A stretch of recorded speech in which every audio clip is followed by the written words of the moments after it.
j'ai su à partir d'aujourd'hui que tu es le plus fort. Et je sais que tu ne peux pas ne pas régner. Mais je te demande une seule chose. Ne fais pas du mal à ma descendance. La guerre a permis à Saül de savoir que Dieu était avec David. Il y a des guerres que Dieu autorise pour que les gens sachent que ton Dieu est le plus fort. S'il n'y a pas eu un affrontement entre toi et le féticheur là, si le sorcier ne t'a pas testé, comment il va savoir que Jésus est puissant? Il y a un sorcier qui raconte son histoire. Il a dit que lui, ce qui l'a amené à se convertir à Jésus, lui, il tuait tout le monde facilement. Il est arrivé à un bon chrétien. Il voulait le tuer. Lui, il s'est transformé en papillon pour aller voir. La nuit, il voulait rentrer dans sa maison. Lui, il est arrivé et il a vu que sa maison était entourée de feu. Il ne pouvait pas entrer. Et après ça, il a tout fait. Même sur une route. Même sur une route. Lui, il s'est transformé, il s'est arrêté pour le faire un accident. Mais il a été étonné de voir un grand char, un grand tank qui était devant cet homme. Et le tank même l'a cogné et lui il est tombé à côté.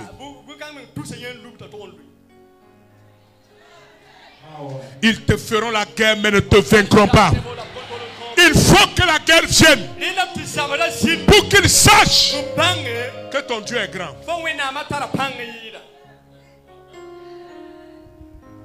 À 1 Samuel chapitre 17, verset 45.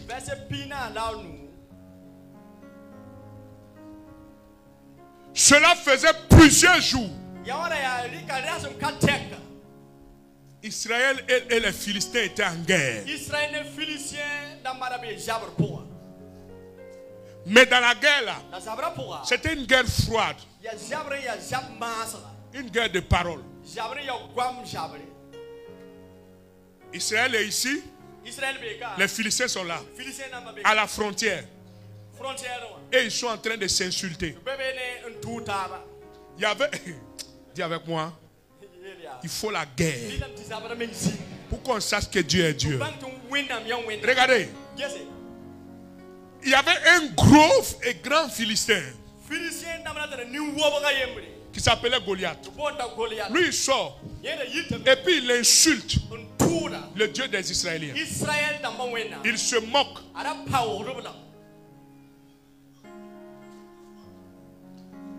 Un jeune homme qui s'appelait David est arrivé.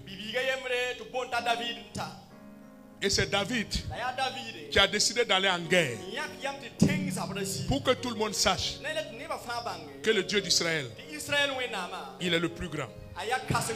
Je prophétise dans ta famille. C'est toi que Dieu a choisi.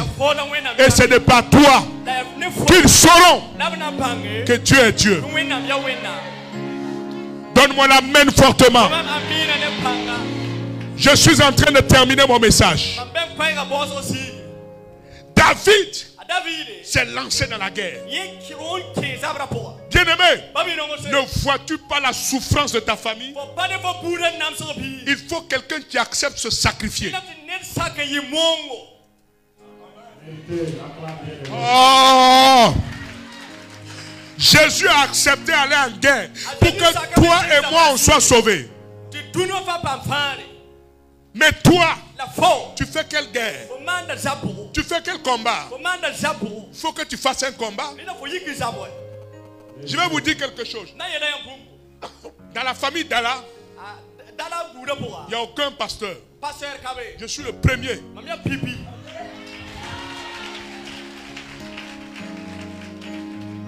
Ah oui? Oui. Écoutez-moi très bien. Bien-aimé, il faut que tu acceptes d'aller en guerre. De par ta guerre, beaucoup seront sauvés.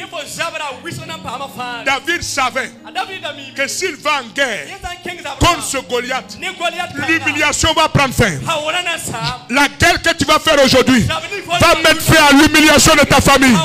Cette guerre va mettre fin à l'humiliation. Donne-moi la main maintenant. Il faut un guerrier.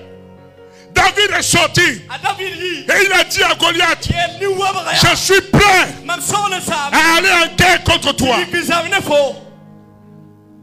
Dieu veut des hommes et des femmes qui sont prêts à aller en guerre pour les équiper.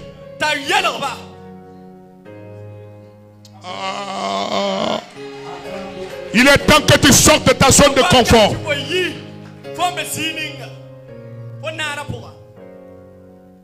Sors de ta zone de confort. David était dans sa zone de confort. Mais il est sorti pour se retrouver sur le terrain. Né à nez contre Goliath. Il fallait la guerre pour taire Goliath. Pour que tout le monde sache que Dieu est Dieu. Écoutez, il dit à Goliath, toi un incirconcis comme ça. Il a dit, un petit comme ça, je vais écraser ta tête. Les oiseaux vont te manger aujourd'hui. David dit, écoute-moi, pauvre géant. Écoute-moi ici. Aujourd'hui, tu viens contre moi avec la lance, le javelot. Mais moi, David, je viens en guerre contre toi au nom de l'Éternel l'Éternel le Dieu de la guerre. Ah!